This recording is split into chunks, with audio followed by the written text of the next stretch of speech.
Hai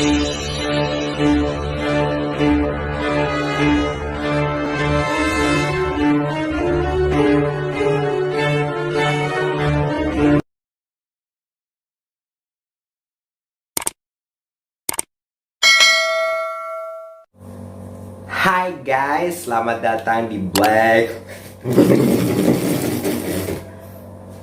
Oke, hari ini sesuai dengan template, the best leader in this world after Prophet Muhammad dan after Bung Karno. Siapa itu?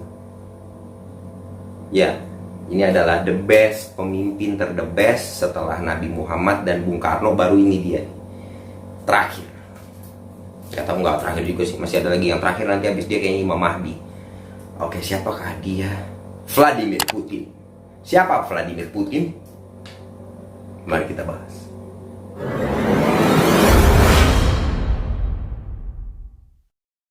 Yes, Vladimir Rofik Putin, nama panjangnya. Mohon maaf guys kalau ada penyebutannya salah karena ini bahasa Rusia. So, kritik gue kalau salah.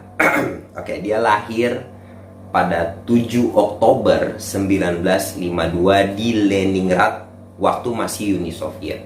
Sekarang namanya Saint Petersburg waktu jadi Rusia. Dia adalah anak terakhir dari Spirido Novovic Putin. Sorry guys, namanya memang susah. Ibunya Maria Ivanovna Putina, dan memiliki kakak yang bernama Victor dan Albert. Nah, si Victor meninggal pada saat bayi, si Albert meninggal pada saat perang. Kebalik, sorry. Si Albert meninggal pada saat bayi, si Victor meninggal pada saat perang dunia kedua. So guys, kurang lebih itu biodata dari presiden Rusia tersebut. Dan ibunya seorang buruh, bapaknya adalah seorang angkatan laut. Ya, angkatan laut. Oke guys, kita ke poin pendidikan.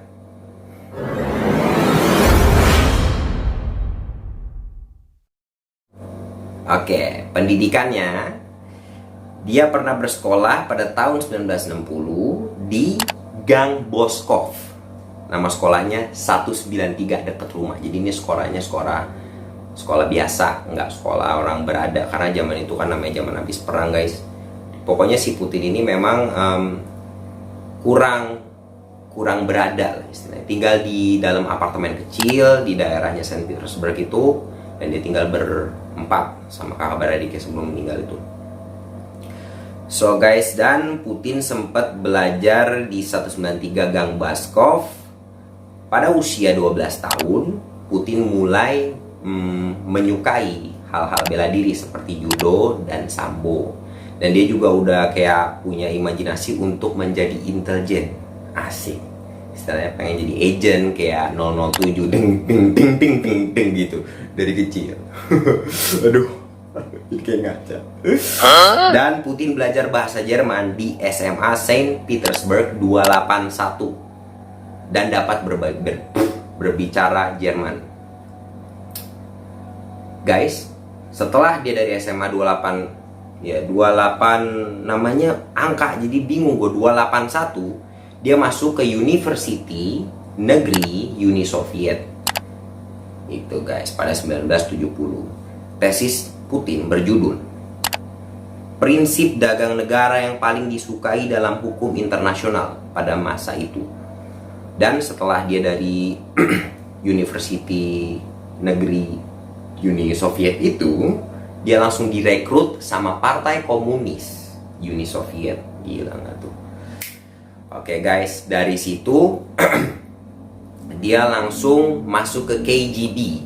KGB itu adalah sebuah badan intelijen kayak kalau di kita tuh BIN, kalau di Amerika tuh CIA. Dia menjadi agent beneran. Jadi waktu dia mimpi 12 tahun tuh pengen jadi agent, jadi kenyataan.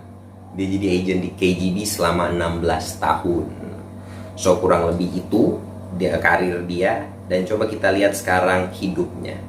Kok hidupnya? Maksudnya gambarannya.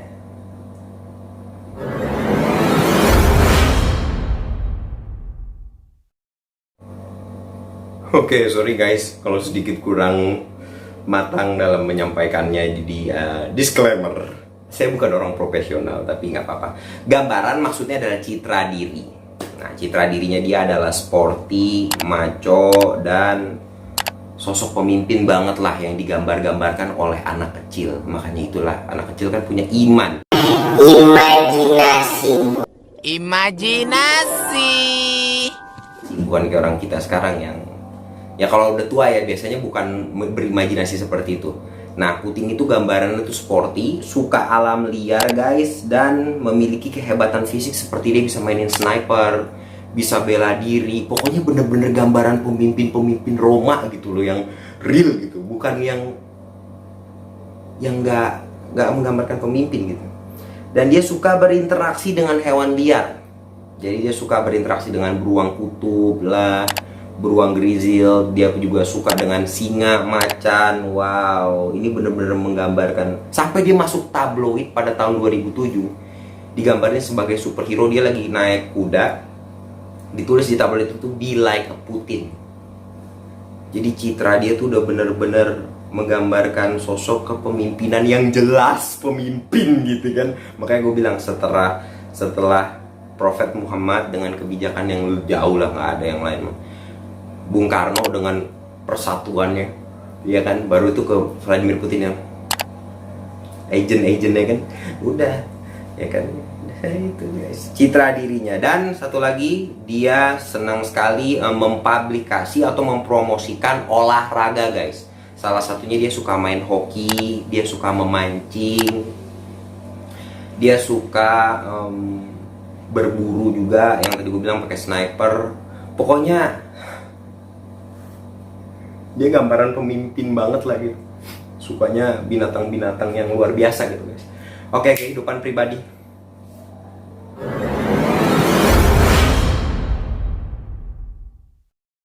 Oke guys, di samping karir dia yang luar biasa di KGB sebagai agent, dan dia pernah jadi Perdana Menteri dan deputi dalam negara dan presiden tak terkalahkan dan tak tergantikan sampai nanti mungkin dia tutup usia maybe, tapi kayaknya dia ngomong sampai 84 tahun. Ternyata dia memiliki kehidupan atau ya kehidupan pribadi yang kurang beruntung. Jadi ya orang pasti punya kekurangan lah guys. Ya, Vladimir Putin menikahi Lyudmila Shkrebeva. Mohon maaf kalau ada salah kata karena gue bukan orang Rusia. Dan mereka tinggal bersama di Jerman pada 1985 sampai 1990. Mereka memiliki dua putri, Maria Putina yang lahir pada 28 April 1985 dan Yekaterina Putina yang lahir pada 31 Agustus 1986 di Jerman Timur. Dan Vladimir Putin mengumumkan perceraiannya dengan istrinya Lyudmila tadi April 2014 guys. So ya emang orang gak ada yang perfect guys, gue bisa ngeliat sih. Tapi buktinya yang nikah duluan tuh nikah lagi tuh istrinya. Si Vladimir Putinnya belum nikah sampai saat ini dari 2014. So itu membuktikan bahwa dia memang sibuk mengurusi negaranya, sibuk memperbaiki negaranya. Ya orang punya kelebihan dan kekurangan guys, tapi gue tetap appreciate dia presiden terkeren untuk saat ini. I appreciate it. Oke, the last one gue bakal ceritain bagaimana sih ini ceritanya gini nih, hubungan antara Ukraina dengan Rusia tuh disinetronin. Jadi ada orang yang nulis begitu, gue bakal ceritain langsung habis ini. Rusia versus Ukraina seri sinetron. Saya yakin semua orang bingung jika versi berita Rusia versus Ukraina terlalu ribet. Disarankan untuk membaca ini. Apa yang gue bacain itu aja. Oke, cerita ini dimulai lebih dari 20 tahun yang lalu. Ukraina sebagai istri menceraikan mantan suaminya Rusia, dan atas kesepakatan bersama, beberapa anak menjadi miliknya. Mantan suaminya juga sangat akomodatif padanya dan meninggalkan banyak harta keluarga untuknya. Setelah itu mantan suaminya juga melunasi lebih dari 200 miliar utang untuknya. Suaminya tuh si Rusia guys, dia ngelunasin utangnya si istri Ukraina. Setelah menyingkirkan mantan suaminya, Ukraina mulai bergaul dengan para begundal dan mulai tergoda oleh seorang kepala preman, yaitu AS. Dan sekelompok anak buah preman tersebut, NATO. Sampai dia benar-benar dalam pelukan mereka, sang mantan suami tidak peduli terhadap kelakuan mantan istrinya. Tapi sikap sang mantan suami mulai berubah karena merasa terganggu ketika para preman tersebut mulai memanfaatkan mantan istrinya untuk mengecam dan berniat mengkerdilkan dirinya serta merebut hartanya di desa tersebut. Sang mantan suami mulai marah, dan sebagai peringatan pada mantan istrinya, dia mengambil kembali salah seorang anak mereka, Crimea, mohon maaf. Sang mantan istri mulai menyimpan dendam dan mimpi dia ingin menikah dengan keluarga preman, yaitu si NATO, dan bermimpi suami barunya nanti akan membalas dendamnya ke mantan suaminya. Namun kepala preman dan keluarga preman menolak. Jadi NATO menolak untuk menikahinya. Dia hanya digunakan mereka untuk memprovokasi mantan suaminya karena kebencian preman terhadap mantan suaminya, guys. Provokasi, ya, biasa.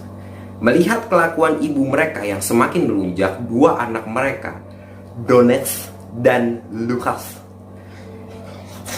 ingin keluar dari rumah ibunya. Tidak mau lagi tinggal bersama ibunya, mereka memohon pada ayahnya untuk mengeluarkan mereka dari rumah ibunya. Oke. Kepala preman dan keluarganya terus-menerus mendorong sang mantan istri untuk berani melawan mantan suaminya. Sebagai tanda dukungan, mereka terus mengirim senjata-senjata usang dan amunisi kadaluarsa yang sudah tidak mereka pakai lagi, agar sang mantan istri memiliki keberanian untuk bertengkar dengan mantan suaminya. Mereka juga memberi janji akan membelanya dalam pertikaian ini. Karena terus-menerus diprovokasi, sang mantan suami Rusia akhirnya bertindak mengambil kembali dua anaknya yang memohon untuk dibebaskan dari rumah ibunya, Donetsk dan Lukas. Sang mantan istri mengira ia mempunyai backing yang kuat, namun ternyata ketika sang mantan suami sudah benar-benar murka dan menyerang mantan suami Rusia, ya, para preman NATO justru bersembunyi, hanya berkoar-koar mencaci sang mantan suami dan mengajak seisi desa memusuhi sang suami, mantan suami. Jadi Rusia diajak tuh desa tuh seakan-akan rakyat, guys. Ya tahu kan, media semua dirajai oleh siapa? Siapa media dirajai? Mana suaranya? Media siapa yang ngerajain? Jadi wajar, guys. Karena apa? Bitcoin jatuh. Ya kan, Bitcoin jatuh. Kesian. Jadi semua ekonomi jadi semua diblok. Karena media rajanya siapa? Ya, tahulah media rajanya siapa. So,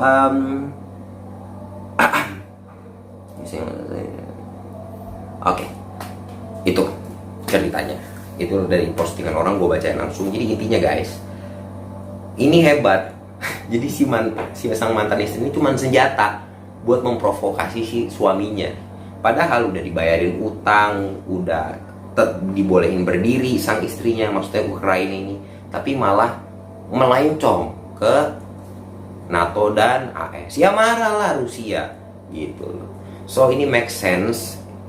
Ini not about war, karena ini about dignity, ya. Dignity itu bukan apa ya, harga diri, guys. Jadi kita juga nggak bisa ngomong Rusia jahat nyerang Ukraina, nggak bisa begitu. Itu hak mereka. Ya, kita juga mungkin kalau di posisi itu kita juga bakal nyerang gitu loh. Tapi secara logis, ya kita ngomongin kekuatan Rusia.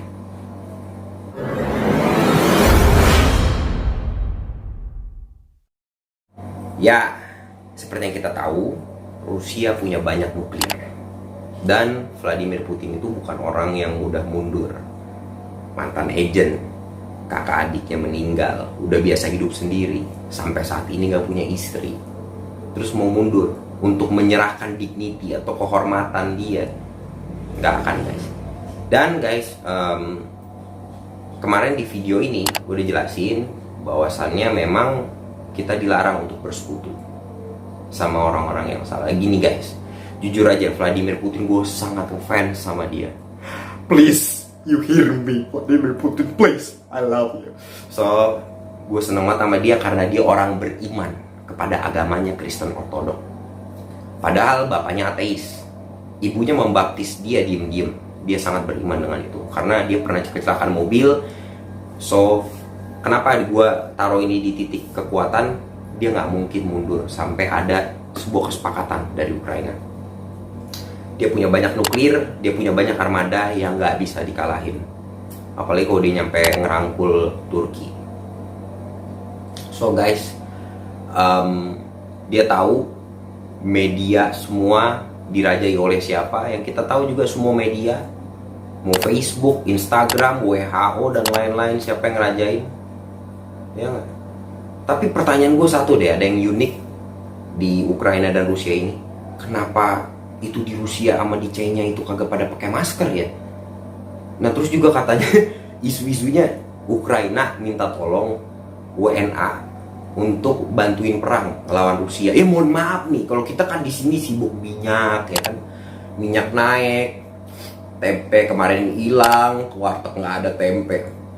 Habis itu lagi ada pandemik baru, Omicron, ya kita gimana mau bantuin nih Ukraina, kan nggak mungkin gitu, yang ada. Ya udah guys, oke, di sesi kekuatan itu kita kerangkuman.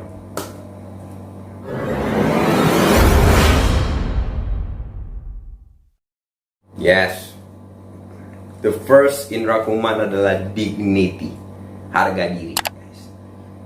Kita nggak boleh ngejudge dia bahwasannya dia menyerang dan lain-lain. Gue sendiri nggak ngejudge karena bukan urusan kita juga. Itu bukan urusan kita, urusan dia dengan Ukraina. Yang jelas kalau dari cerita tadi, sinetron tadi, kita bisa ngelihat betapa curangnya Ukraina. Ya gitu. Ya dignity itu penting guys. Harga diri. Harga diri itu sangat penting. Apalagi buat orang besar kayak Vladimir Putin. Dan dia biasa hidup sendiri. Aduh, udahlah guys, please lah. Kita harus jaga dignity kita dan jangan menilai orang buruk, orang baik, karena kita nggak tahu. Sekarang ini yang kita tahu media itu dirajai oleh siapa, kan udah pada tahu media dirajai oleh siapa, dan jangan mau terprovokasi dengan media. Seperti di video ini, hati-hati dengan fitnah Dajjal. Fitnah Dajjal itu apa? Kita dijelasin di banyak video. Fitnah Dajjal adalah ya gitu. So dia berperang untuk mempertahankan dignity-nya, harga diri, gengs. Oke, hati-hati dengan media, jangan kemakan sama hal-hal media yang, mohon maaf ya, it's a fitnah maybe. Padahal mereka ini memprovokasi supaya kita memusuhi Vladimir Putin. No. Oke, poin kedua, peace, damai, kedamaian, ya. Peace, damai, pasti ngomong kedamaian, stop perang, stop ini, enggak men, bukan itu maksudnya. Gini, dengan naiknya si Vladimir Putin seperti ini mendeklarasikan perang, dolar jatuh, bukan dolar jatuh, dolar naik, Bitcoin turun, melambung jatuh, apa segala. Jadi yang dimaksud nih, ini mungkin jalan Tuhan juga ya, kita nggak tahu ya jalan Tuhan apa enggak. Ya kalau kita mau tahu hukum Bitcoin atau trading apa guys? Haram kan, karena riba. Sorry, bukan riba, judi bukan riba ya, pokoknya nggak baik lah ya kalau menurut gue sih pribadi, karena nggak make sense aja. Orang nggak punya uang harus kerja berat-berat di bawah. Jadi yang kaya makin kaya, yang miskin makin miskin. Itu sistem Bitcoin. Terus pergi ke Mars gitu. Sebelum lu pergi ke Mars sudah duluan turun Dajjal. Lucu ya. Jadi hikmah dari Vladimir Putin perang, jatuhnya Bitcoin, habis itu ya itulah. Gue lagi seneng banget masalah itu. So guys, peace is not always means not war. Damai itu bukan selalu berarti nggak perang. Karena sekarang gini, peperangan sekarang ini hebat. Mereka masukin tuh namanya tuh kultur kebebasan, kultur pengerusakan. Anak-anak dibuat rusak generasi dengan ini nih, video ini brainwashing, dengan apa, makanan-makanan yang beracun, fast food, dengan apa lagi? Banyak lagi. Mereka perang lewat dalam. Karena sesuai di video yang ini, bahwa mereka nggak akan lagi perang melawan kita pakai fisik, tapi mereka merusak akidah kita, cuy. Akidah kita dirusak. Hebatnya Vladimir Putin, dia nggak kerusak akidahnya. Dia tetap mempertahankan dignity-nya. So, love in mind, peace always, guys. Selalu belajar, jangan menilai orang. Karena alaihissallahu biahkamil hakimin. Hanya Allah yang bisa menghakimi. Hanya Allah hakim sebaik-baiknya hakim. So guys, semoga Vladimir Putin menjadi baik lagi dan maksudnya semoga Vladimir Putin tetap berjaya. Tetap berjaya dan jangan lupa subscribe. Mohon maaf kalau banyak salah kata. Ya emang dia sosok pemimpin yang luar biasa. Ya kalau yang mau komen silahkan komen. Thanks for watching. Terus tadi bakal itu